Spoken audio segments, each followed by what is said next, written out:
All right, so I'm here with Damian Newhart. Thanks for coming on to South Coast Chronicles.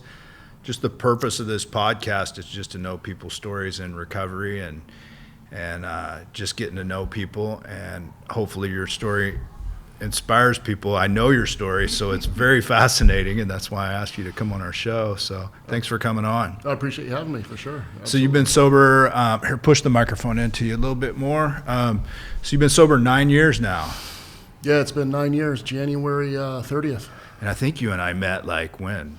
20 years ago? You and I met, let's see, I've been sober for 9 years. It was 6-ish, probably 15 years. 15 years ago. Yeah, it was probably 5 or 6 years in and out. Yeah. I met you through Daryl, right? Yeah. And then we started going to some meetings together and became friends, and I was your sponsor for a second. Very first sponsor I've ever had. And is your sponsor, who is it now? Is it Don? It's Don, so we have the same sponsor. Yeah. Don's been my sponsor for, coming up on, it'll be 30 years now. So no kidding. Yeah. Wow. Yeah. I met Don when I was 21 years old. Yeah. Yeah, he's helped me out tremendously. Yeah, he's a good guy.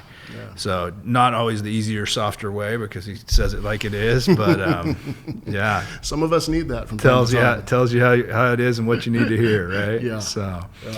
So tell me a little bit about where you grew up, where you're from, where were you born? Back and forth between Santa Barbara and West Los Angeles. So Okay. I was born in Chatsworth, San Fernando Valley. Okay. Up in the kind of armpit of the valley up there. Lived there for, off and on for a few years. My parents divorced very young. Dad ended up in Santa Barbara. Mom remarried, moved into West Los Angeles. So I kind of 3 to 16 back and forth between the two households. Between mom and dad? Yeah, between mom and dad. So you were 3 when they got divorced? I was 3 when they split up, probably 4 or 5 when they got divorced. They were kind of in and out for so many years, it kind of all blends together. And then I ended up living with my dad for a while, my mom for a while, kind of back and forth between the households. You an only child, brothers and sisters? Older brother, 8 years older than me. Okay. So kind of an only child in a sense that, he was doing his own thing. We weren't that close at all growing up. I had a sister who passed away when she was 3. She was before I was born. Okay. So my parents had the 2 kids, and then my sister passed away, and they had me. Okay. My brother and I weren't close. He was partying young. Okay. First time I got loaded was by my brother. I think I was 8 or 9, and so he was out of the house pretty early and off to college and smoking crack in college and getting kicked out and going to jail and all kinds of crazy shit. So I ended up in Santa Barbara with my dad for a while, doing well in school, high school and whatnot, playing sports, and then didn't get along with my dad for a period of time when I was about 16 and ended up running away to Mexico. So it's okay, so let me back you up a little bit. Your brother got you loaded for the first time when you were 8. Tell me that story. I don't remember it exactly. I remember getting loaded. Him and his buddies were hanging out in the living room, and they were smoking weed. And I remember a bong sitting next to the table. I don't know what it was at the time. And they're smoking weed. And, of course, I'm the little kid hanging out in their house. I want to see what they're doing, what my big brother's doing.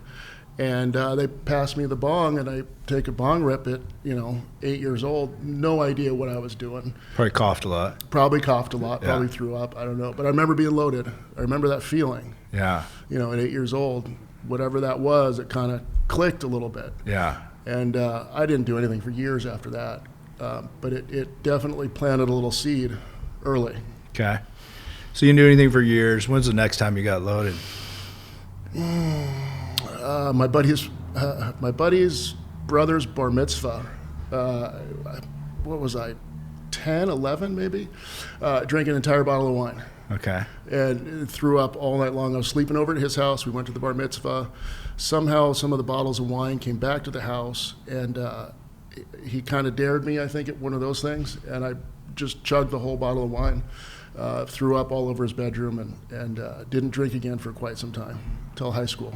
You felt like, that wasn't great. Was not great. So it wasn't one of those times that people talk about, the first time I ever drank, I felt like I'd arrived. Not even close. Right? Yep. So didn't drink again till high school, and then did you ever have that drink where you're like, this is cool, this is mine, or a memory of that? Interestingly enough, yes, with with weed mostly, and then the alcohol came in kind of later in life. High school was mostly smoking pot, definitely drinking, to get the big handle of Jim Beam or something behind the pool hall in Santa Barbara, but it was smoking pot predominantly through high school. The alcohol didn't come in until college, probably, and then kind of off to the races with that for a while through college. So at 16, you run away to Mexico. Yeah. Get back to that. My dad and I were just butting heads. We weren't getting along well at all, understandably. And he was found a pipe or something, a weed pipe in my bedroom, and we got in a big blowout. And so I planned this whole thing through my head, thinking we went to Cabo a little while before that, and I thought, well, I'm going to run away down to Cabo, take my truck. At Cabo, why not? Yeah, right? Why not, right? 16 years old. If you're going to go somewhere, go to Cabo San Lucas. I had a job at the time working at Char West, the little hamburger place on the pier in Santa Barbara. I was the manager of Char West at 16, and part of my job is we'd lock the money in the safe every night. So I've got this whole plan in my head. And I executed it. I drove down to the pier at 2 o'clock in the morning, popped the safe open, took out whatever cash was in there, and I took off down to Cabo solo by myself in my little red Ford Ranger pickup truck. Took the burger money out of the safe and headed to Cabo. Yep. And I had $1,800 in my pocket, and I was convinced at 16 years old that $1,800 was going to last me the rest of my life. Knew I was going to Cabo. Tacos are cheap. Everything down there is cheap. I said, I'll live the rest of my life. I'm good. Drove for 3 days, to get down there.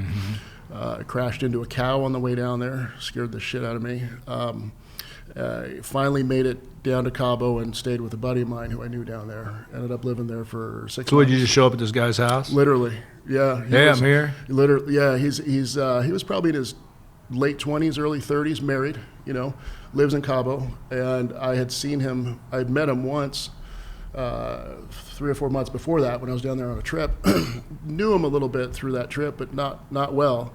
And I show up at his door one day, and he's looking at me like, Damian, what the hell are you doing here? And I lied to him. I told him I was on spring break, and he asked me, does your dad know you're down here? And I, of course, told him yes. And he said, well, where are you staying? And I looked at him, and I said, well, I'm staying with you, Jeff. Can I stay at your pad? He's 16 years old. You're not putting it all together. Yeah. I'm thinking why wouldn't I stay at his house? Right. He's married. His mother-in-law's coming in town. So I ended up staying with him for a couple nights. And then the owner of the surf shop down there, I lived with him for a little while. And I bounced around between people's houses and living in my truck or somebody's station wagon or something. How long were you down there for? 6 months. Holy shit. Yeah, I know. And did your parents know you were down there for 6 months? No, they didn't. Before I left, I told everybody at school that I was going to Texas. So my parents thought I was in Texas. So they were looking for you in Texas. They were looking for me in Texas. And so you knew enough at 16 how to throw people off your scent, right? Apparently, a sign of things to come, right? So it's 3 weeks, I think, till they figured out where I was. Yeah. And my buddy Jeff came to me, and this is before cell phones, Okay, you'd been in Cabo 3 weeks. I've been in Cabo 3 weeks, they figured it out. And so, as a parent now, looking back on it, now granted my parents weren't phenomenal parents, but as a parent thinking of my kid, I got a 16-year-old son right now. Right. Thinking of him being missing for 3 weeks, I'd go out of my mind. Absolutely. So I put them through a little bit of a ringer. We don't think about that until we become parents. Like, holy shit, all the stuff I really put my parents through. Oh, man. If one of my kids did that, yeah. I mean, and granted, we grew up in a different time, but yeah, there would be different reactions from me than there were from my parents. No question. So my buddy Jeff came in, and I think I was surfing or something at one point. He said, hey, your dad called. He said, you're not here on spring break, are you? And I said, no.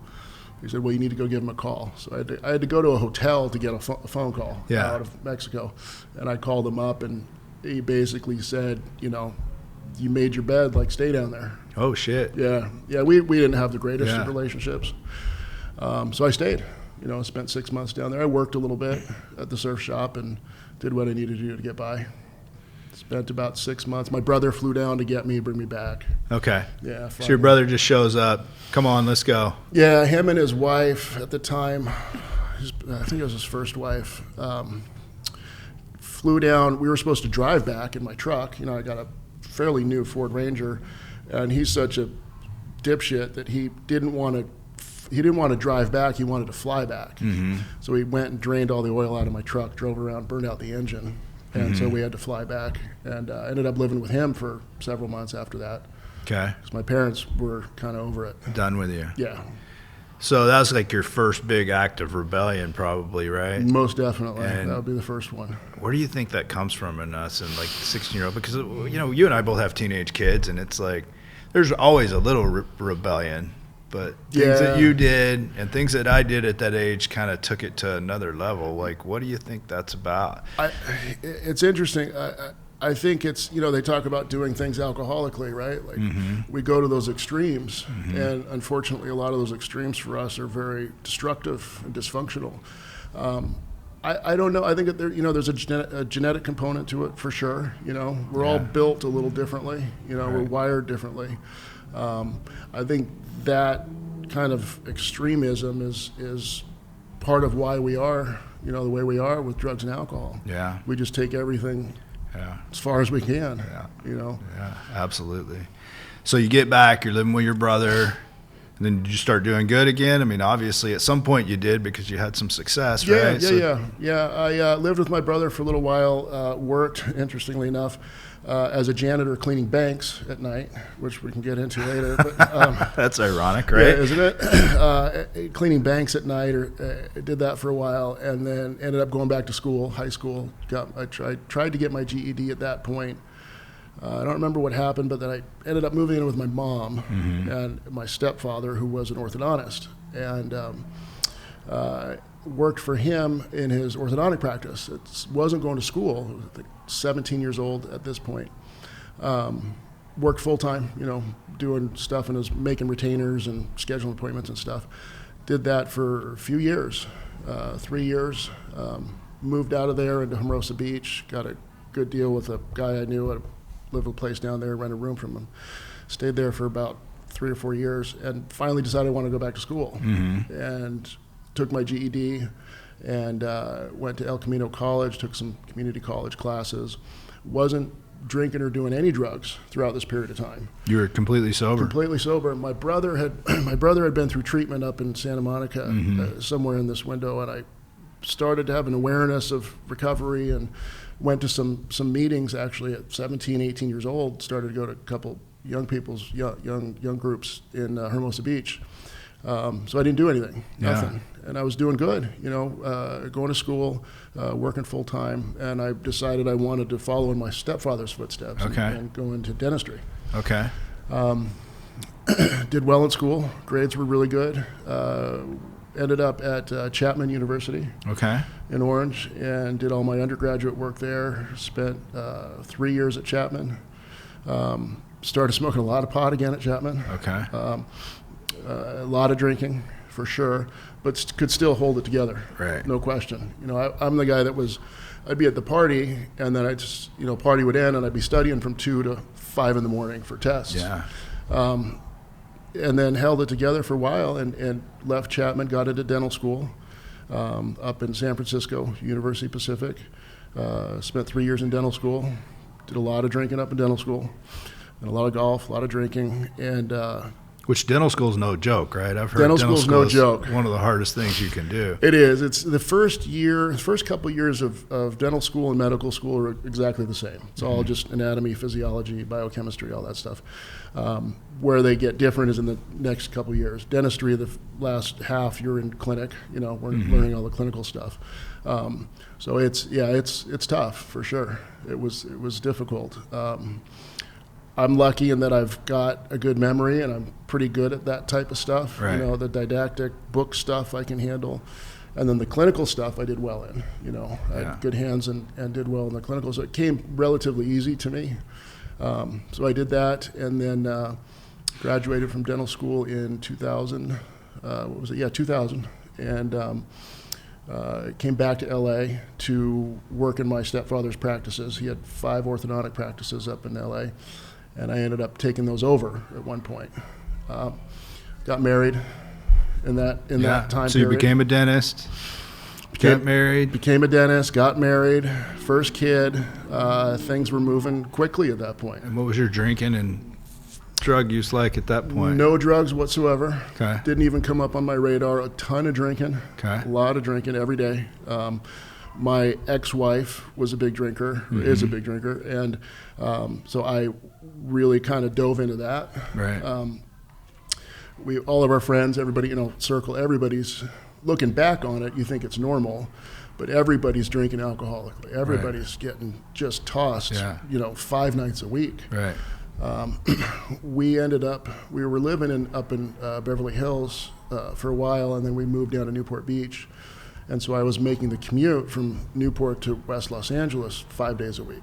Okay. And I'd be getting just shit-faced at night, drinking at home, and then jumping in the car, 5 o'clock in the morning, driving up to L.A., and my assistants would comment on my alcohol smell, because I'd reek like booze going up to work. I did that for a number of years. Had a couple kids, 2 daughters at that point, and I wasn't seeing my kids. I was working so much that I'd come home, I'd leave for work, kids would be asleep, I'd come back and kids would be asleep. So I decided to get rid of the practices up there and open a practice down in Laguna Niguel, just to be closer to the kids. The money was great up in LA, no question. We were doing really well, very successful financially, but there were a lot of other areas of my life that were being compromised. Right.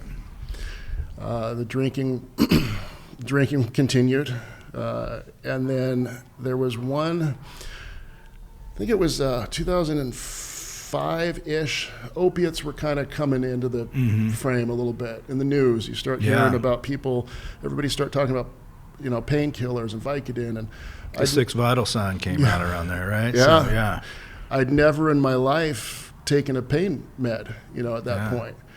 And so I wanted to see what all the hype was about. So I, as a dentist, I can order pills from a catalog, my license and DEA license. So I ordered a bottle of Vicodin to come to the office, 500 pills for $50. And they come to the office and I take one because I wanted to see, and it was just out of curiosity. I wasn't trying to get loaded. And I took one and something clicked because it was 4 hours later, I took 2 more. And then 4 hours later, 2 more, and then I was off to the races at that point.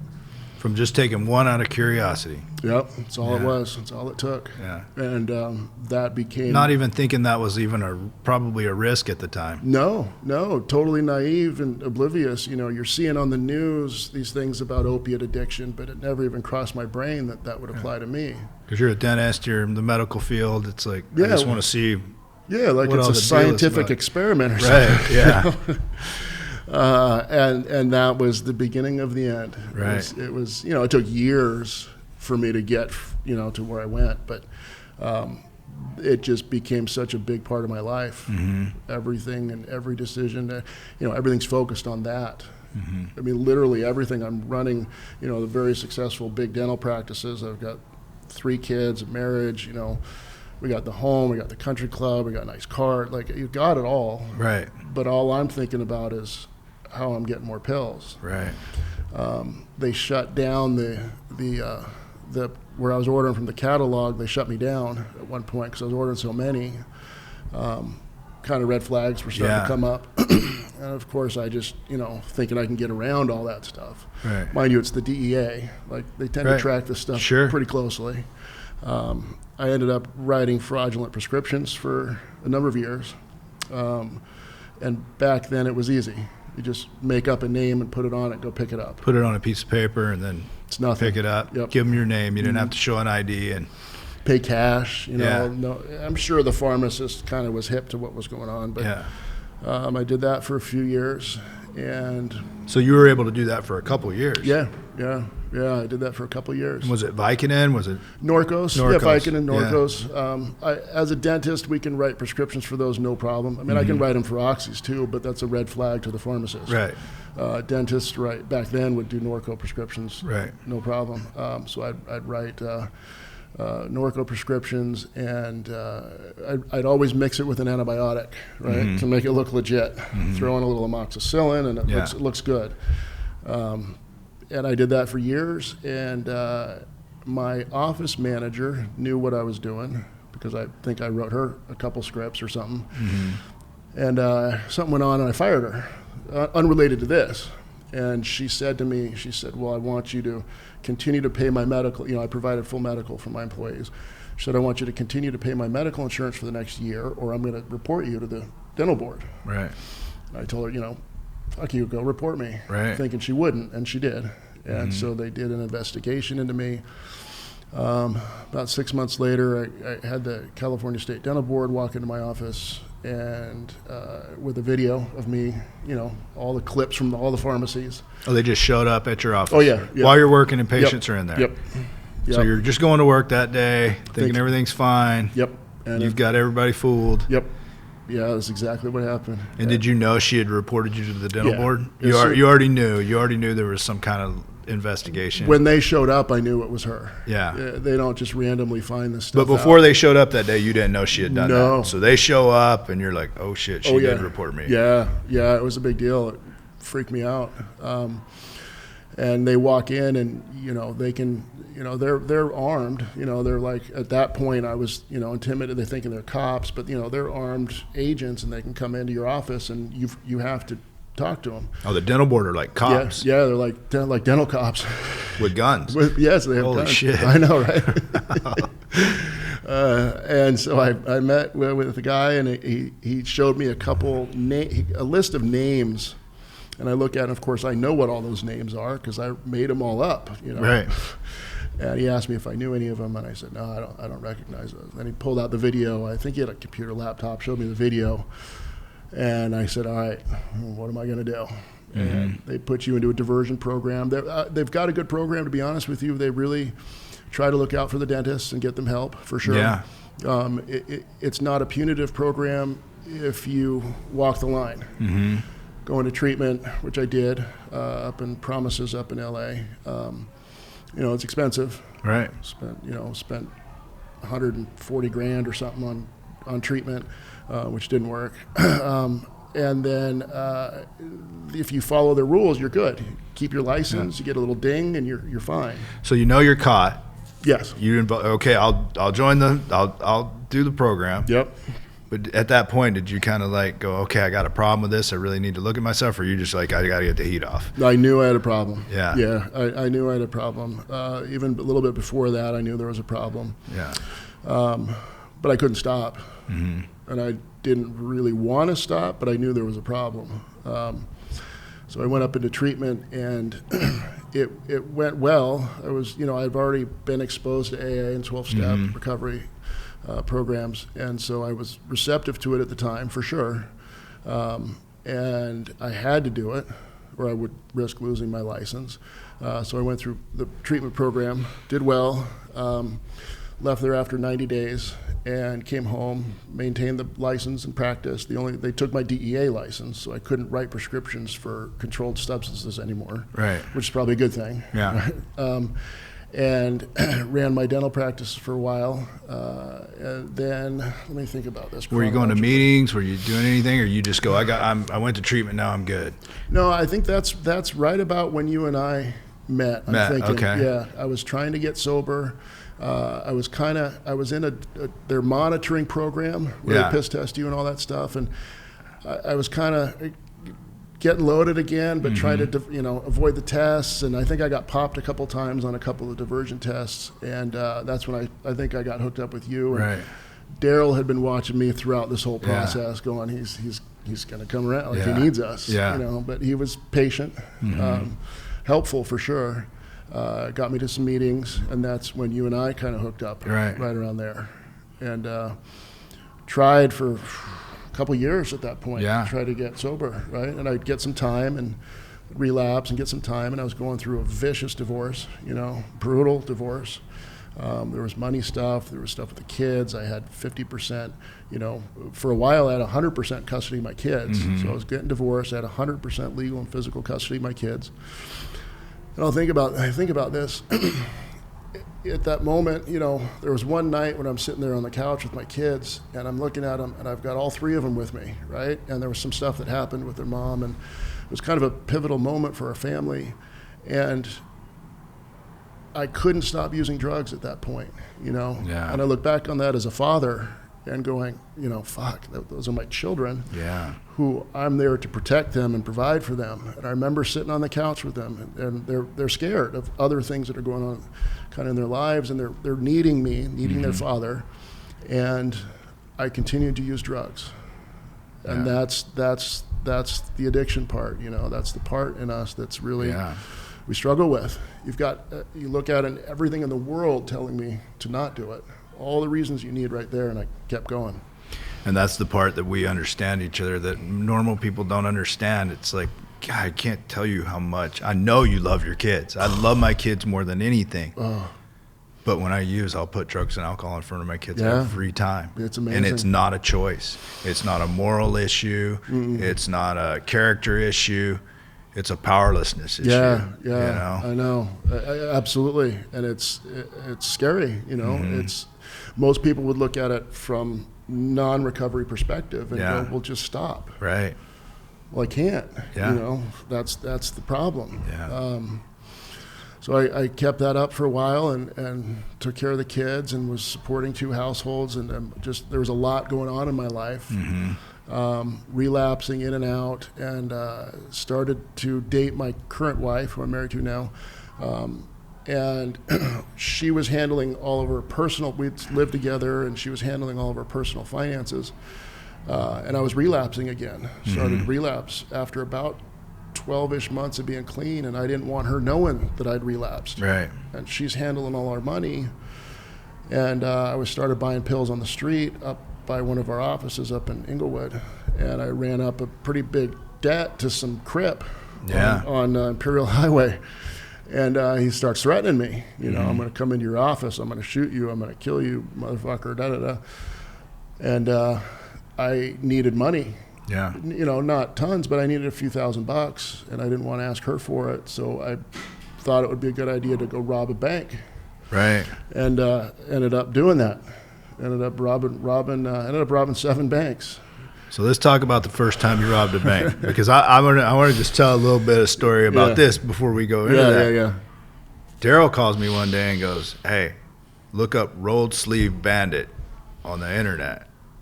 And I look it up, and there's you standing at a teller window with a button-up shirt on with your sleeves rolled up. I'm like, that's Damian. Yeah. Holy shit. Clear as day. So the first time you robbed a bank, take me through that story. Oh, man. So you had money in the bank. That part I didn't know. Yeah, we had money. But you were doing it so your girl wouldn't find out. I mean, that was my story. That was my story to myself at the time. Knowing what I know now, there was some other things going on in my life. But, you know, I think I was robbing banks in a Range Rover and a Mercedes. You know? I mean, literally $120,000 car, and I'm robbing banks to get $1,800 or $3,600. That your payments current on. Yeah, we got money. I mean, now there were I was having some financial struggles due to the divorce and whatnot, but I was working as a dentist, managing a large dental practice. Like, I was doing fine. You had income. I had income. So the first time you rob a bank. The first time I rob a bank, I got this disguise, like this big oversized sweatsuit, and like a white visor, and like these big gold glasses, and it was in Hermosa Beach. I remember pulling up in front of it, and your Range Rover. I think I was in my at the time girlfriend's Mercedes for this one, I believe. All right. And I had a note, wrote out a note. Right. You know, and what'd the note say? They were all the same. I forgot. 10s, 20s. You know, I Googled it, looked at what you're supposed to put on a bank robbing note. And sorry, I don't mean to laugh. I mean, Google, how do you rob a bank? What do you put on the note? Honestly, you got to learn about it. You know, they got die packs, they got date bills, they got all these things they can use to track you or catch you or blow up dial. You got to avoid that stuff. So you did some research. Yeah, I'm smart. I'm intelligent. I know what I'm doing. Yeah, you're not going to get caught. No. Yeah. No. Well, funny enough, I've thought this through before I robbed the first bank, of course, and I figured if I did get caught, not in the act, but afterwards, I would get in front of a jury and I could convince the jury that I'm a dentist who's making good money, driving nice cars, like why would I be robbing banks? They've got the wrong person. Right. That was my whole... That was going to be your defense my case. get out of jail free shtick, which didn't work, by the way. So at first bank, I put on the disguise, so to speak, and I walked in the door, and it's a smaller bank, kind of quiet. And the second I walk in, the lady sitting at the teller drops her hand over here, and they got buttons for the alarm. And I guess she knew by looking at me that I was going to try to rob them. Yeah, it's gold glasses. I looked that ridiculous and that out of place. So I turned around and walked out. I think it was a few days later, first bank I went into, walked in, handed him a note. I was scared to death, for sure. Handed the teller a note. And where was this bank? the first one I robbed was Manhattan Beach, I think. Okay. There's 7 of them. I get them a little confused sometimes. Yeah. It's a lot of banks. Yeah, it is a lot of banks. Handed her a note, and I remember she was really sweet. She was really nice, and she was. I was very respectful. I wasn't threatening or being an asshole about it, but I did tell her I had a gun. Which is probably a little intimidating. But she was really sweet, and you really didn't have a gun. No, you just had a note. I just had a note. Yeah. And no, I did not have a gun. And she gave me some cash and offered me a bag to carry it out with, and I said, no, I'm good, and I grabbed it, and I walked out, and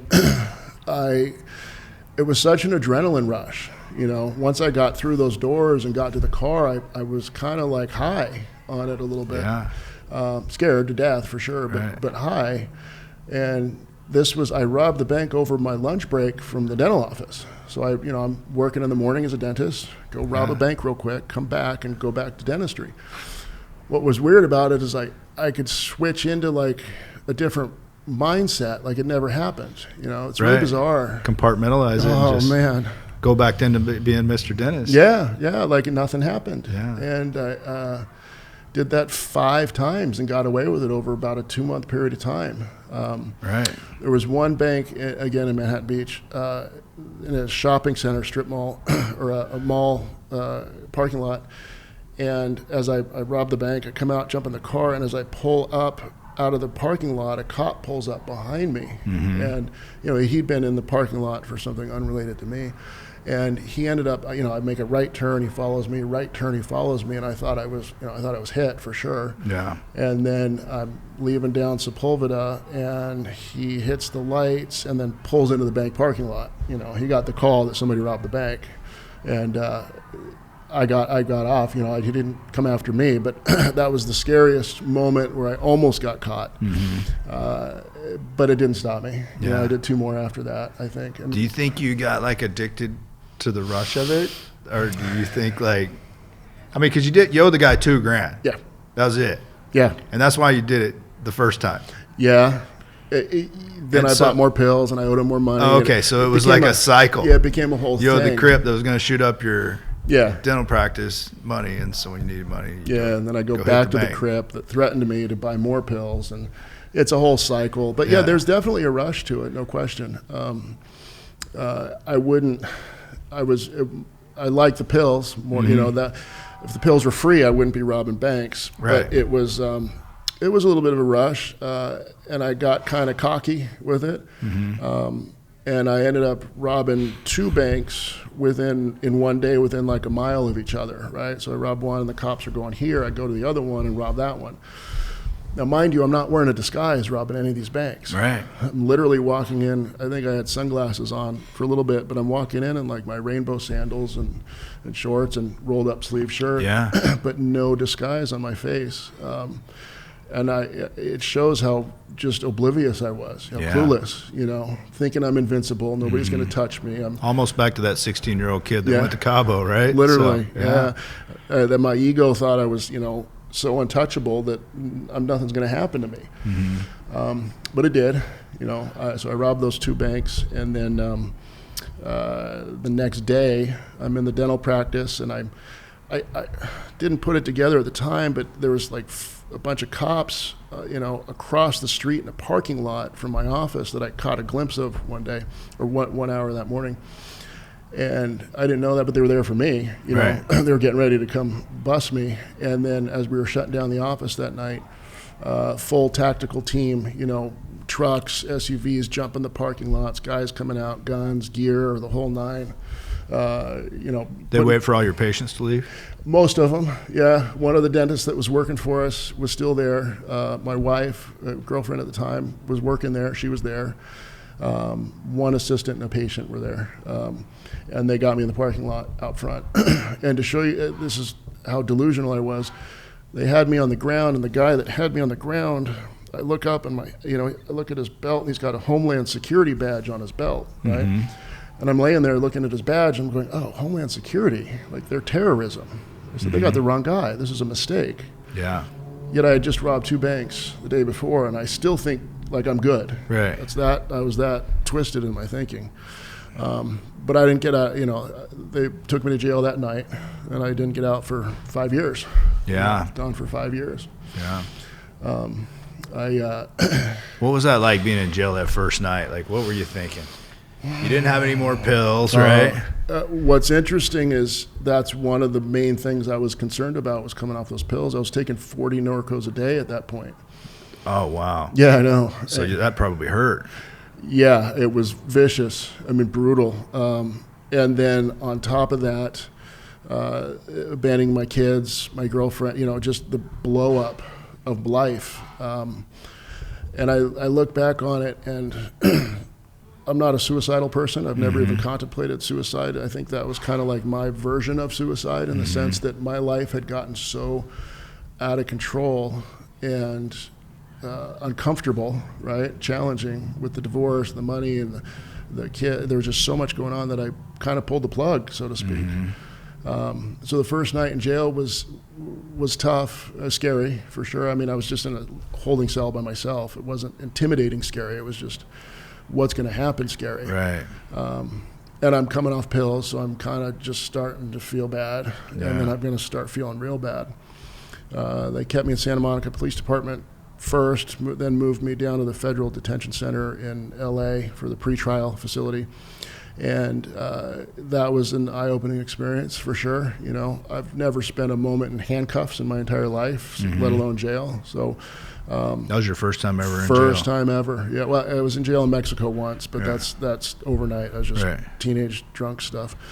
And you come out of you go through processing and all that stuff, and they bring you up in the Sally port, and they open the doors, and you're out in the day room. They just put go on, and to walk into that room and see all those people in there, and it was scary. It was sad. I mean, it was to go from where I was to where I was at that moment was overnight. Literally, yeah, pretty much. Yeah. So coming off the pills, going through the trial stuff, and am I going to fight it? Am I not? I was facing 47 years if I fought it. So I agreed to a deal.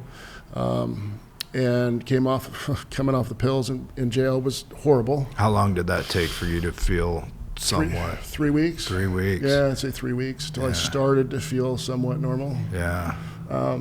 And yet I've got to make the decisions with my lawyer on what am I going to do and a deal. And it was, you got to function-ish. Had to deal with Samantha, talking to her, which was heartbreaking. Yeah. Samantha's your wife. Yeah, Samantha's my wife now. And the first phone call to the kids was brutal. I mean, just heart-wrenching. Yeah. How old were the kids then? 6, 7, and 12, ish. 6, 7, and 11. And they, this was on the news. This was a big deal. Right. Locally, it was a big deal. Everybody around town knew about it here. Yeah, I'm sure they did. Yeah. News cameras were at the house, and they're trying to interview my ex-wife and the kids. It was a big thing for the kids. Yeah. And they're young. They're too young to process it. Right. They don't know what's going on, and they'd been living 50% of the time with me, and 50. So it's half. It was tough. It was hard for them. And that first phone call was difficult, and I didn't want to cry in jail, right? Yeah. And surprisingly, I didn't. For the 5 years I was gone, I didn't one time. Cried a lot when I came home, right? But and so when I got to prison, so let me back up. I got a couple questions in that first while you were in the holding cell, and like did sobriety cross your mind? Did calling Don cross your mind? Did like the guys that you had like kind of dabbled with sobriety, like all the guys you were hanging out with a little bit, did that cross your mind, or did you start thinking about that? Or Absolutely, no question. I made a decision that moment to never do pills or drink again. Like it was that first night that I was in Santa Monica, I was a little whacked out of my brain, but by the time I got to the next night at LAMDC, Federal Detention Center, I made a commitment to myself to not ever do that again. Yeah. I mean, full on, like, I'm going to get home to my kids Right. and get my shit together, and I'm not going to drink or use drugs again. Was that your sobriety date? Yeah. Okay. Yep. And I thought it would be, I didn't realize there was a lot of drugs in prison. Right. It didn't even pop up on my radar. Yeah. So I figured for the next 5 years, or however long, I didn't know at the time how long I'd be locked up, but I figured I'd be away from them anyways. But I made a decision to not do it at all. And Samantha was sending in 12-step, daily reflections and big book, and I was getting all the literature I could, reading and talking to other guys. And as I moved up into the prison system, right, I got into some 12-step stuff there early at the lower security facilities. They'd have some meetings. There was a drug program at one of the prisons that I was at, but I was completely sober the whole time I was locked up. Yeah. And so going into jail the first time, not prison, you're into jail. Like, what was that like? You're a dentist. You're intimidating, for pretty sure. high level achiever. Yep. You knew some Crips because you were buying some pills off of them, but like, what was that like? You walk in there, like, what was? It was scary and super intimidating, for sure. And luckily, I'm a big guy. My brother had done state time, so I kind of knew a little bit about what to do, what not to do, but I didn't understand the level with which you've got the respect and staying out of people's way, and the racial segregation and the rules and the politics. Prison politics are gnarly. At the lower security facilities, it's pretty lax. Yeah. Right. When I got locked up, I was really angry. I had a lot of anger in me, at myself. Yeah. And so I got in a lot of fights, and I did a lot of kind of dirty shit, and moved my way up to a maximum security facility in Kentucky. For getting in fights. Yeah, getting in fights. Yeah, beating people up. And you weren't that wasn't you before, right? Like growing up, you weren't a fighter, not a violent guy. Last fight I was in was high school. Yeah. Before, hadn't been in a fight since high school, and what is that? 20-something years? No, nothing. When I went to prison, I almost did prison alcoholically, in the sense that I jumped in with both feet, and I thrived in prison in a lot of ways, which is really strange. You would think of, with my background and whatnot, I'd have a hard time in there. I think when I got to prison, I kind of was like, I felt like I was home. I had such a low self-esteem. My value, my perception of myself was so low that I kind of felt like I was with my people, in a sense. Like I was faking it out here, country club and, doing this and whatnot, and that's all faking it. I got to prison and I was like, oh, like these are my people. These are my guys. Yeah, I'm good here. Yeah. And I was. I prison politics shit and beating up people that shouldn't be on the yards and doing all that stuff. And because I was sober, the cops knew I was sober. I was the guy that was holding everybody's drugs. I had stuff around me all the time. Yeah. There's no part of me that ever thought about doing them. Right. I was got into the 12-step stuff at the early places. When I got to the maximum security facility, there was no 12-step programs. It's just non-existent there. But I had my own stuff. I had stuff was still being sent in, and it got me through. The big book and daily reflections got me through those 5 years. I remember one time Daryl talked to you, or he maybe wrote you a letter, and then you went dark. Yeah. For a period of time. What was that about? Like, and then you reach back out, and Daryl's like, "Oh yeah, they had to shut everything down because there was." Yeah, there was a lot of stuff going on. Yeah. At one point, I was in the SHU for 4 or 5 months. A special housing unit, kind of a prison within a prison, just for some prison politics stuff. And we were, long story, but when I got to Big Sandy, Kentucky, which is a level 5 maximum security federal prison, which is very high. Everybody's lifers and whatnot. Number one, I was scared to death going out there for sure, and it's very violent. There's a lot of violence there. When I got on the yard, there was a black hand from the Mexican Mafia there from Santa Ana, Big Joe, and he heard there was an Orange County guy coming out, and so as soon as I hit the yard, boom, the homies pulled me over, and I had to go meet him, and he took me kind of under his wing a little bit, and he looked out for me. He was super cool. I mean, I had to do all the stuff you got to do, right? But I don't think I would have made it through that place without him. And he knew I was sober, and I was trying to get home to my kids, and he's got life, and so he's not going home. So I think he's kind of living vicariously through me, right?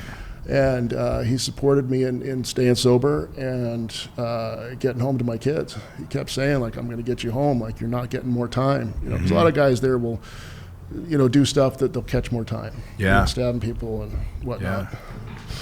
It was a wild ride, man. Wow, from country club to bank robbing to prison. Done it all. So what was like the last that last 6 months? Did you know when you were getting out? Like how long until you knew your exact date you were getting out? I knew kind of approximately when I was going to get out. They don't tell you, just the way they operate. They don't give you a date until about 90 days out.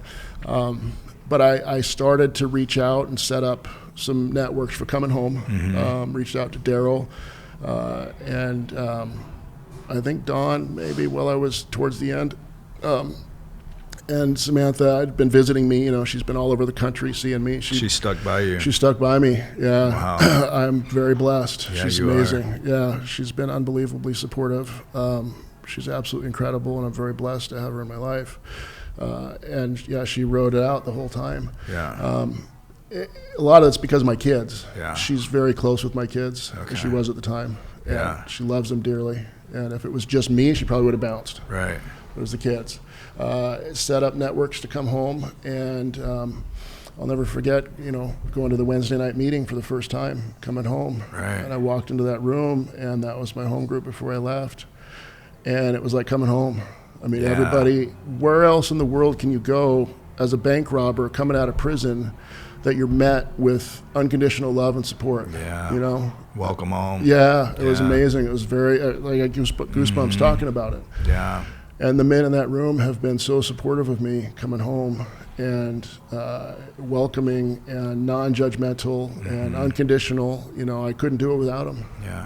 Willard always talks about this is the only place in the world where we love you because you're an alcoholic and an addict. And it's like so true, because there is pure love in that room. It's unbelievable. And in the program. And my story is, the circumstances are unique, but the story isn't. It's a dime a dozen. There's so many people that can relate to what I've gone through. So you get home and then get to see your kids right away, or? Ish. I came home, didn't have a pot to piss in, no money, no nothing. Right. Daryl put me up in a sober living that I stayed for free for a little while. Samantha and I were kind of just feeling it out. She didn't know what she was going to get coming home. I could have been all blasted up with tattoos and come out like a monster, but I held it together pretty good while I was gone. And so she and I are kind of figuring our stuff out, and saw the kids about 3 weeks-ish after I got home. And that was gnarly. That was very emotional. I wanted to make amends to them immediately, like minute one. Right. But I didn't want to overwhelm the situation. I just kind of, had to be patient. When I got home. At that time, they're what? Like, your oldest was what, 16? Yep, 16, 12, 13 and 12. Okay.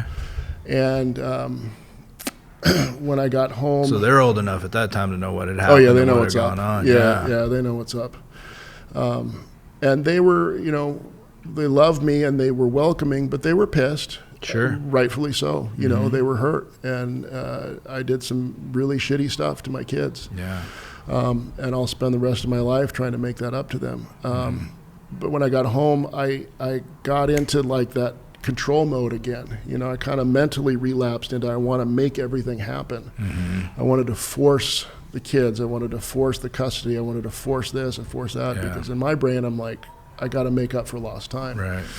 And that's where Don really helped me out. Yeah. With just slow your roll. Yeah. Like it's not on your time. It's it's up to God. Like you try to force the issue. It's not going to help. Yeah. And I struggled with that for the first year or two after I was home. Yeah. I had no desire to drink or do drugs, but I had a desire to do a lot of fucked up thinking stuff. Right. And I went to a lot of meetings. Stayed in very close contact with Don, Daryl, and a handful of guys when I got home who I stay in touch with, and just went to meetings. And it kept me grounded as best I could, with what I was coming home to. Right. And slowly things got better, more time with the kids. My focus almost entirely was on those children. What do I need to do to get back in their lives in the capacity that I want to be in their lives? Yeah. And in the way I think they need me. And it's taken time, and it's been up and it's been down. And I've tried to not get on the roller coaster with it. And again, that's just the 12-step stuff keeps me kind of steady. So let me ask you about that. Did you work the 12 steps while you're in prison? How do you do that? Or did you kind of do it and then start over when you got out? Or I did it the whole time I was gone. I wrote a gratitude list every day. I made a personal commitment to myself that I would do something each day to improve my life and be a better father when I got home, whether it was at the time working out and reading. I read a lot, self-education, but gratitude list every morning. And it's tough sometimes finding things to put on that list when you're locked in the shoe for 4 months. When I'm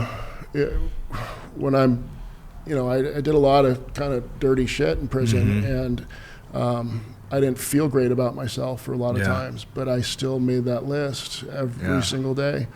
And then the readings, and I worked my own program, my own version of it. Right. No sponsor, no meetings. Right. But I had a big book. I had daily reflections. 12 and 12. I had something with me all the time. Yeah. And in the beginning, guys would give me a lot of shit about it, right?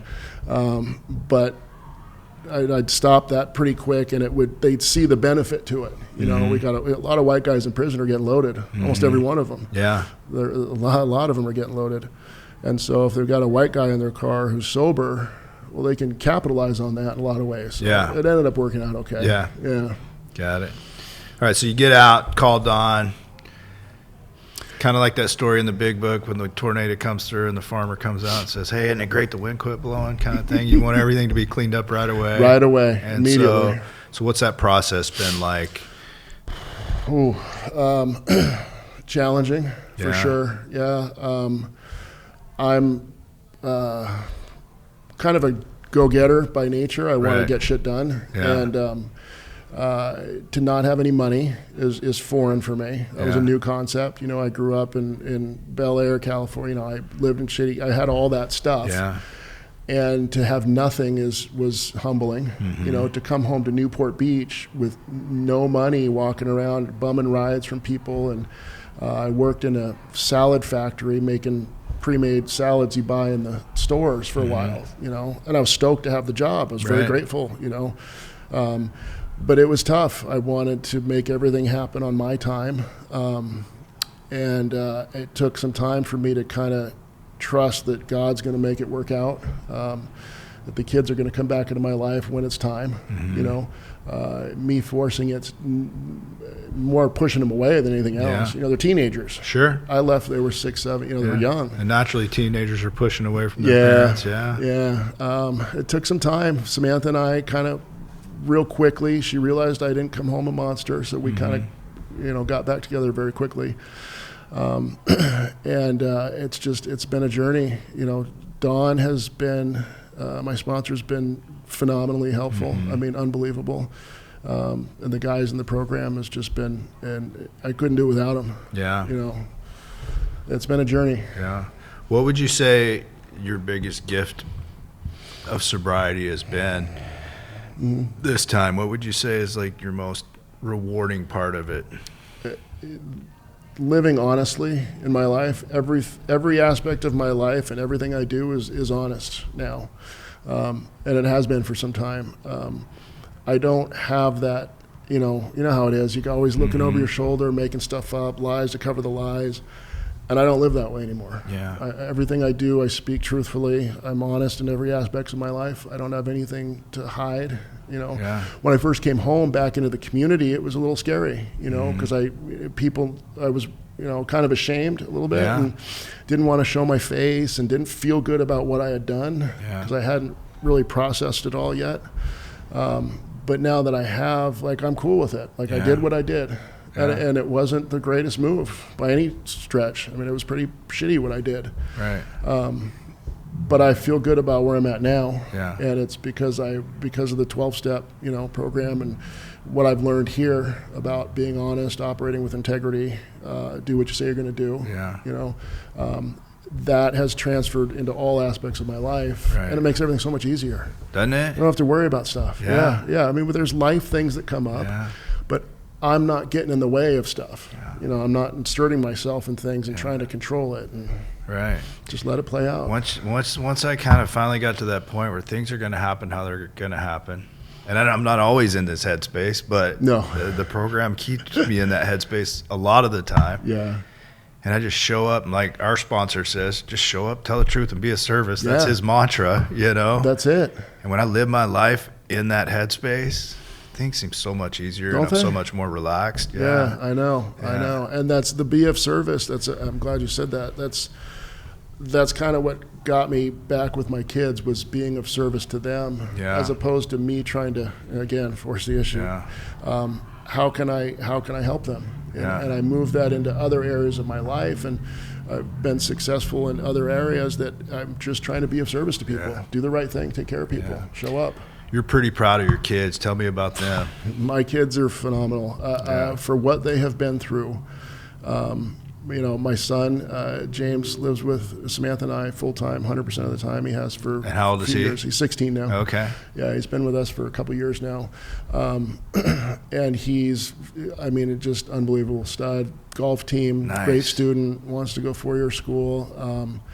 Got the biggest heart. And I look at what he's been through and with me, and then with my ex and some other things in life.